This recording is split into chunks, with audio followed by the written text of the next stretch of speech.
I'm Al-Nashar in Capitol Hill. The government shutdown is headed into a second month, and if it goes past Tuesday, will be the longest in American history. President Trump losing his patience and now calls on Senate Republicans to eliminate a centuries-old rule that gives the minority party a say on most legislation.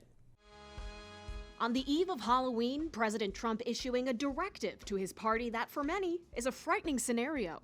In a pair of social media posts telling Senate Republicans to initiate the nuclear option, get rid of the filibuster, and make America great again. What you're seeing is an expression of the president's anger at the situation. The filibuster is a 60-vote threshold required to advance most legislation in the Senate. It's considered one of the last bastions of bipartisanship in Washington.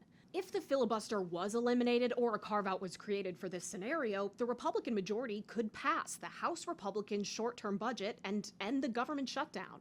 But Senate Republicans have to want it first. Supermajority requirement is something that makes the Senate the Senate. That was Senate Majority Leader John Thune October 12th. On Friday morning, his spokesperson said Thune's position on the importance of the filibuster has not changed. The filibuster protects. It's been a voice for the minority. It gives the minority a say in what happens in this country. The founders created the Senate uniquely that way for that specific reason. Following Trump's post, Republican Senator John Curtis of Utah says, "I'm a firm no on eliminating it." Through spokespeople, Senate Majority Whip John Barrasso, former Majority Leader Mitch McConnell, Senator Tom Tillis were among those who also rebuked the president's request. That's enough Republicans to block any attempt to touch the filibuster.